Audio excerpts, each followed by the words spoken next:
Turns out, sharing snacks with an alien counts as a political alliance. Daniel Price had not come to space to start an interstellar incident. He had not come to be a diplomat, a warrior, or an envoy of Earth.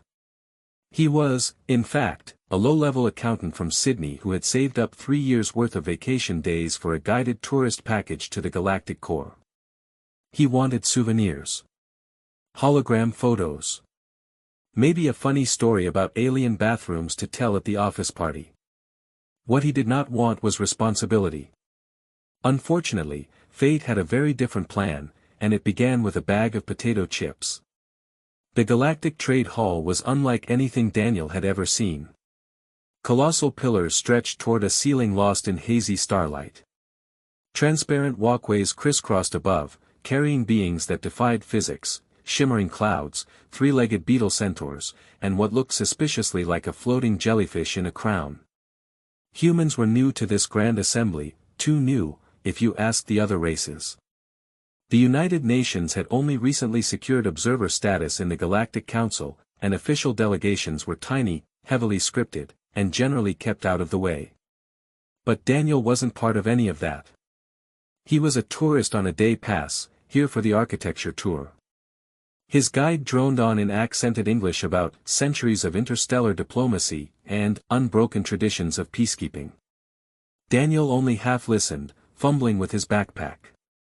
He'd smuggled in some Earth snacks, chips, candy, and a half-crushed chocolate bar, because alien cuisine so far had been slimy. As the group moved toward the central atrium, Daniel's foot caught on the lip of a polished step. He pitched forward, flailing. His backpack burst open like a piñata, scattering its contents across the marble floor. A small silver bag skittered to a stop at the feet of a towering alien. The alien was enormous, easily 3 meters tall, draped in ceremonial robes of emerald and gold. Its scaled skin glittered like living armor, and its slitted eyes glowed faintly. This was no tourist, this was clearly someone important. The hall fell silent. Hundreds of alien dignitaries froze, watching. Daniel scrambled to his knees. Sorry, I dropped my stuff. He snatched up a candy bar, a crumpled notebook, and his passport. But the alien stooped low, plucking the silver bag delicately between its clawed fingers. It turned the bag over. The label read, "Salt and vinegar chips." The alien inhaled deeply, shuddering as though overwhelmed. Then, in a voice like rolling thunder. "You offer this to me?"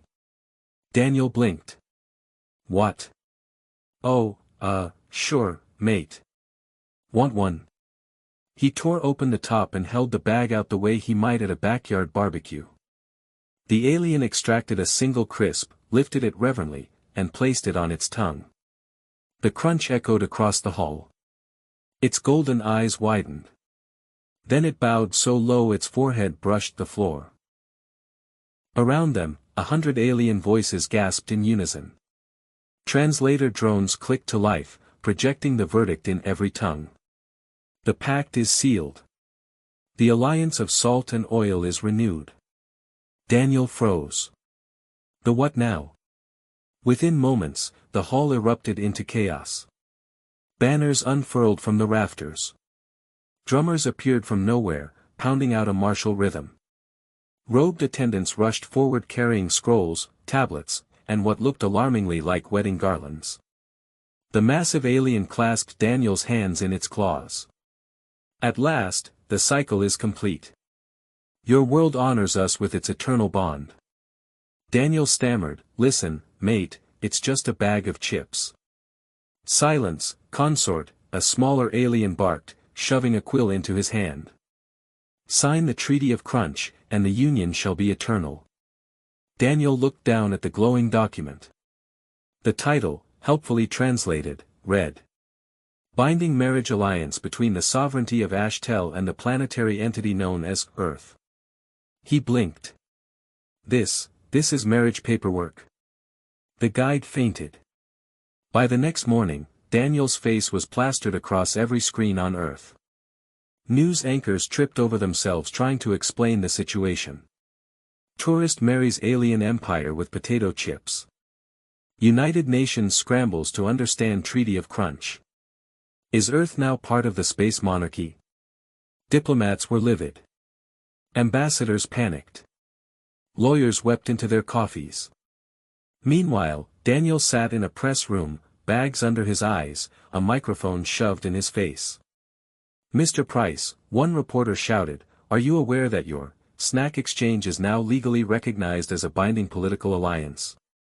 Daniel rubbed his temples. "I just wanted a holiday. I didn't know chips were intergalactic engagement rings."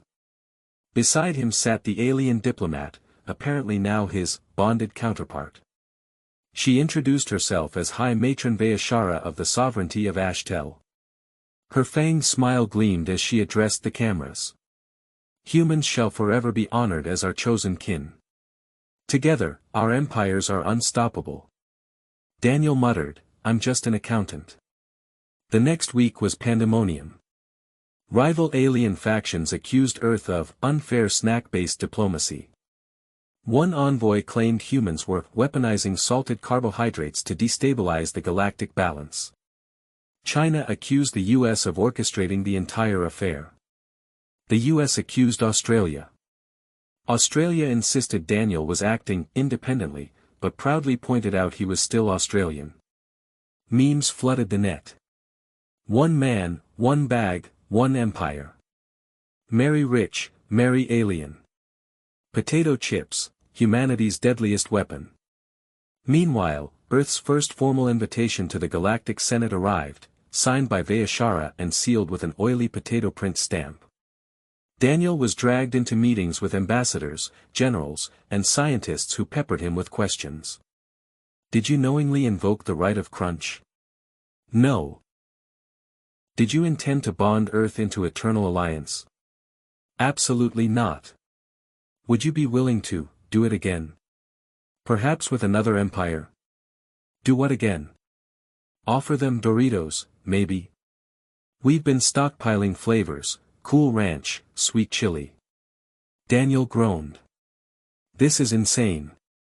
But the Ashtel didn't think so. Their fleets repositioned to defend Earth. Their merchants arrived bearing exotic goods. And their soldiers began calling Daniel, consort of salt.